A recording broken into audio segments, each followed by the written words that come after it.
दारू पिया उड़ जा, जड़े पर स्त्री गमन हो उड़ जा, जड़े झूठ कपट हो उड़ जा।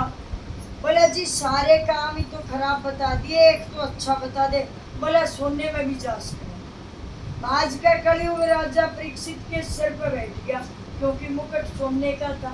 कहने लगा कलयुग यहाँ क्यों बैठ गया? बोले तेरी इजाजत लेकर बैठे हो, नहीं तो कहिए सोने में भी बैठ सके। तो ये सोना इसलिए आप कहते हो ना, सोना पाया भी काल और खोया भी काल, है ना। सोने ने लेकर आदमी सुरक्षित रह ही नहीं सकता।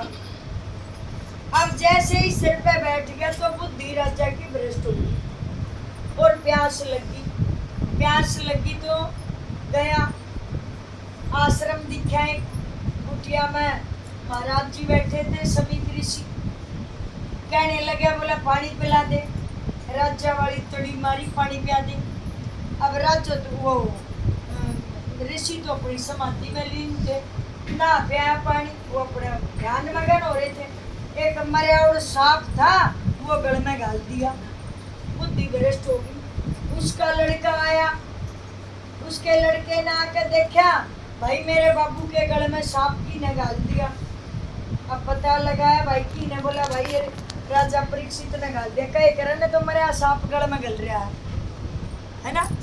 तो उसने गुस्से में कह दिया, जिसने भी मेरे पापा पिताजी के गले में मरिया और सांप गालिया, आज के ठीक 7वें दिन उसकी मृत्यु होगी और तक्षक नाग से होगी। सारे का बात कह लगी।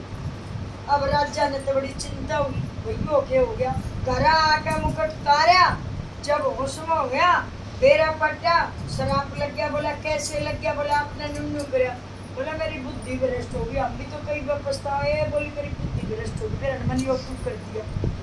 तो उस समय आप पे काल चक्री का डर था, बुद्धि भ्रष्ट हो रही थी जब। इसीलिए शांत दिमाग में फैसला लेना चाहिए, गुस्से में कभी भी फैसला नहीं लेना चाहिए किसी काम का। अब राजा जो है संत महात्माओं के पास गए, भाई जिसकी 7 दिन में मृत्यु होनी है उसको क्या करना चाहिए, जल्दी से कोई उपाय बताओ भाई, नहीं तो जो है मेरे को तक्षक नाग से चलेगा। अब राजा को पता लग गया था परीक्षित को कि 7 दिन में मृत्यु। अब आपको पता है आपकी कद मृत्यु होगी? 7 दिन में होनी है। सोमवार, मंगल, बुध, बृहस्पति, शुक्र, शनिचर, एतवार, 8वां 9वां दिन तो है ही ना। इन दिनों में हमारी आपकी मृत्यु होनी है, लेकिन हमारे तो फिर भी डर नहीं है। हम तो अभी भी अपनी मैं को कालजी से लगा रहे हैं, सिर पर बैठा रहे हैं। ये 7 ही दिन तो है मृत्यु होने के। अब राजा बोला भाई कुछ ऐसा उपाय बताओ जो जल्दी से उद्धार हो जाए। कहने लगे, बोला भाई भागवत कथा सुन ले, उसमें सारा निचोड़ है सारे ग्रंथों का। भागवत कथा सुन ले। अब भागवत कथा सुनी, जैसे ही भागवत कथा सुनी, आज 7वां दिन था। अब सारे के पहरे 7 ताला 7 गेट बना दिए। भाई आड़े तू खड़ा हो जा, आड़े तू, आड़े तू।